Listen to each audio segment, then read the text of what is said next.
Order! Order! You are an incorrigible delinquent at times. Behave yourself, man!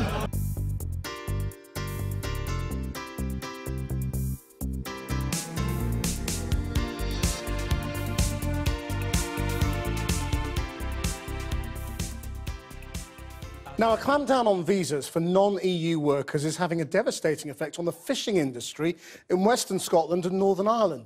The government's so-called hostile environment immigration policy is said to be making it impossible for trawler owners to recruit the crew members they need from countries like Ghana and the Philippines, because people here aren't applying for the jobs.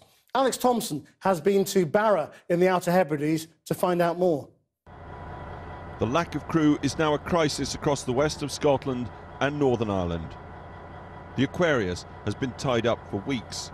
Now, though, she's leaving Barra in the Outer Hebrides for the treacherous waters of the Minch. Trawler skipper Angus MacLeod forced to work the deck as well. Normally the crew should be 5, today just 2. And among them, something of a rarity these days, a British deckhand. Thought, why not? Take a chance. Right. It's paid off. But your mates down Glasgow way, did they say you're crazy or what? Well, I get quite a few mixed reactions of people, why are you doing that? Operating heavy machinery in these conditions is obviously dangerous. The skill set is wide, the hours long. All the more so when you're forced to operate a skeleton crew. Forced because the skippers here say the Home Office's harsh environment for immigration, the Windrush culture, is affecting them too. They can't get visas for the Filipino crew they rely on these days. So what do you need? What do you need here and now from the government to get your business back on its feet? We need some kind of access to non-EU labour. We found Filipino labour they're very skilled men, great guys to work with, very, very attentive to their job, and very happy to learn and pass on their skills. Skippers accuse the government of just not listening when they say depopulation, almost full employment, and the failure of training schemes to provide British crew have all created an absolute reliance here on skilled, experienced Filipinos. It isn't just the west coast of Scotland, it's Northern Ireland as well, where trawlers are going out of business. The skippers accuse the Home Office of creating a blanket policy in its hostile environment for immigration, and in doing so they're taking no account of the special circumstances they say that they work under. 6 trawlers have gone out of business in the west of Scotland in recent months. Across Northern Ireland, the figure is more than 23. The Home Office told this programme it's right that employers look first to the resident workforce before recruiting from overseas. On the plane to Barra's beach landing strip, I met the wife of one such skipper. That evening, we caught up with Jonathan Boyd. He sold his trawler in the past fortnight. We decided the only way was to come out of the industry for the time being. So where does this leave you and your family? I mean, Well, it leaves me unemployed for a start.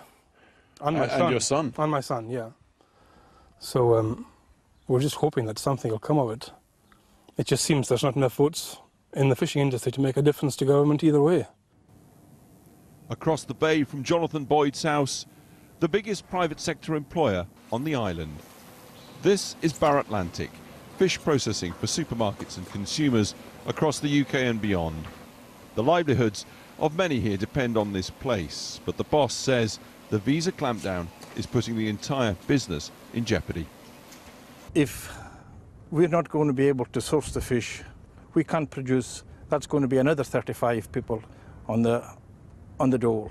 It's that serious, Donald? It's that serious, it is. And at the moment, we went into an expansion with an EU grant of over £800,000. Now, if we don't, or if we can't get the calibre of people to work on these boats and keep the industry vibrant on this island, I'm afraid it's curtains.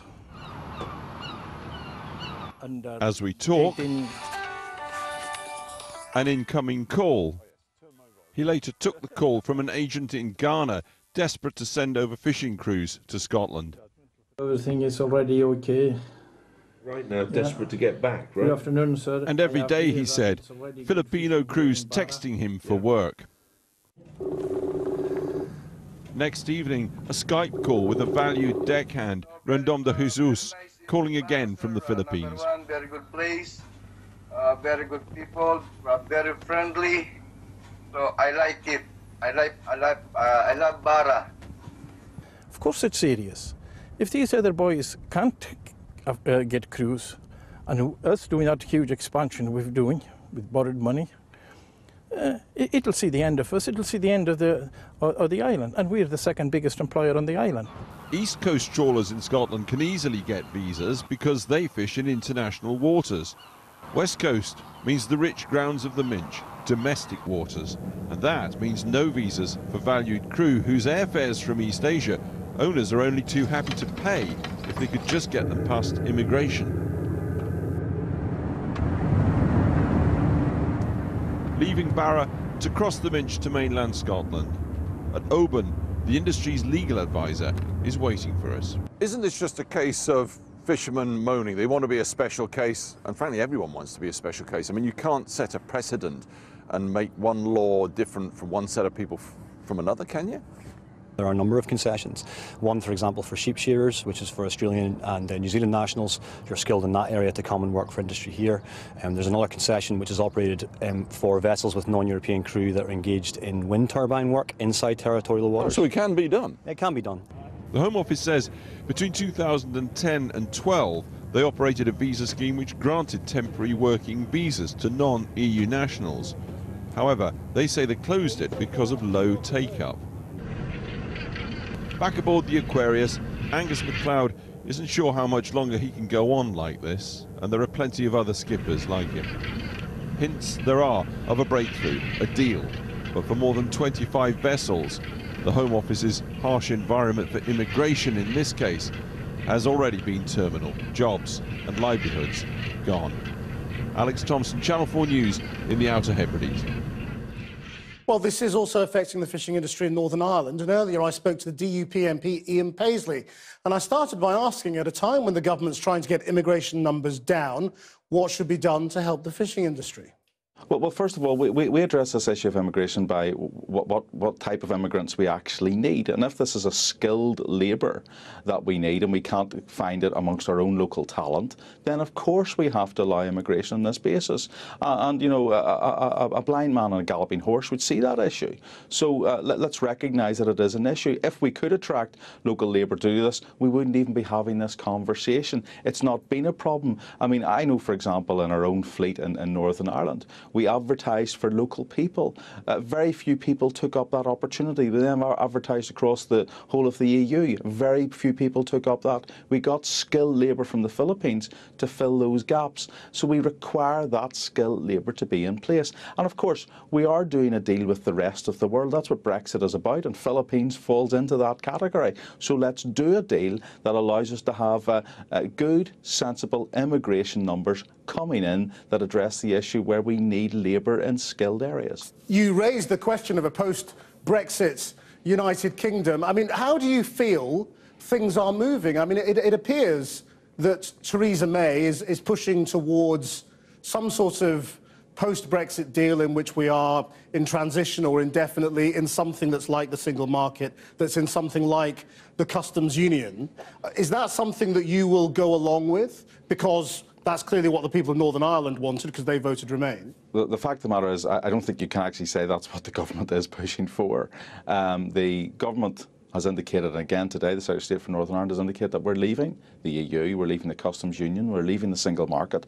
That's what the people voted for. We didn't vote in segments of the United Kingdom, we voted as an entirety and a unitary kingdom. And if London leaves on certain terms, then Lisbon leaves on the same terms. That's the bottom line here. The important thing is that we get over the line next March, we get out of the EU, we start to do the trade deals that we want to do, and we demonstrate that over time this is the best thing that could have happened, because we've got out of a failed and failing European Union. But you would go along, would you, with replacing the customs union with a customs arrangement, with a transitional period of effectively staying in the single market until we reach some sort of new negotiated settlement sometime possibly in the distant future. I mean, you'd go along with that for the time being, would you? That sounds like the biggest cloud of mush that I've ever actually heard. That's not what Have we're you said doing. that to Theresa May? That is not what we're doing. We are leaving the EU. We know that we leave next March, and we know that after that there's a short transition period to resolve some issues, which of course have to be resolved, and fishing is one of the issues that of course has been identified during that in terms of setting what catch limits will be, etc. And that's the way we intend to push this. The idea that you can be half pregnant, half in, half out, isn't on. This is a revolutionary change, and we're leaving the EU, and people have got to get used to that. And trying to play off the Northern Ireland issue or the Northern Ireland border for purely sectarian and divisive reasons, as was happened in Northern Ireland with some parties and has happened by the Republic of Ireland, trying to do that is completely and totally wrong, and in fact futile, because a lot of people just see clearly through that. But your power rests on your threat to say, no, I'll bring it down. And the question is it credible that the DUP would ease Jeremy Corbyn into power instead? Are you prepared to risk it? Is that what you said to Theresa May? Are you prepared to risk it? Is that what you said to Theresa May? Are you prepared to risk it? It's not about me, Mr. Paisley. No, but it's about you and Theresa May. You're asking that sounds like a really big bit of brinkmanship. I don't have to threaten Theresa May. Theresa May is a unionist. Theresa May gets this, to be fair to the Prime Minister.